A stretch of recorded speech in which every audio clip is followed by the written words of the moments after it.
In the lands of ancient Babylonia, there was a man named Daniel. He was known for his wisdom and his unshakable faith in God.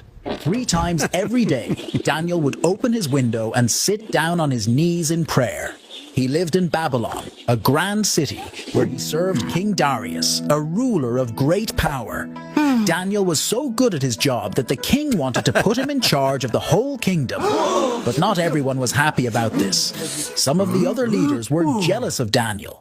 They knew he was loyal to his God and prayed to him 3 times a day. So they made a sneaky plan. They went to King Darius and convinced him to make a law that for 30 days, no one could pray to any god or human except to the king. They knew this was one law Daniel would never follow. Daniel, upon hearing this decree, did not change.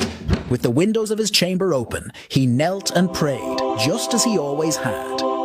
The officials, lurking like shadows, caught him in the act and brought him before the king. King Darius, distressed, realized he had been tricked into condemning his most trusted advisor. Yet the law of the Medes and Persians could not be revoked. With a heavy heart, he ordered Daniel to be cast into the lion's den, hoping in some way his God would save him. As night enveloped the land, Daniel was lowered into the den. The lions, mighty and fearsome, roared and paced. But as Daniel stood among them, a serene calm enveloped him. He spoke softly to the beasts, his voice a steady beacon in the darkness. Miraculously, the lions did not harm him. They lay around him, their usual ferocity replaced with a peaceful presence. All night, King Darius walked around in his palace, struck with worry. At the first light of dawn, he hurried to the den and called out anxiously for Daniel.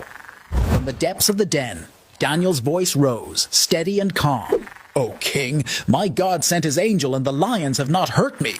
Overjoyed, King Darius commanded that Daniel be lifted from the den. Not a scratch was found on him, for his faith had protected him.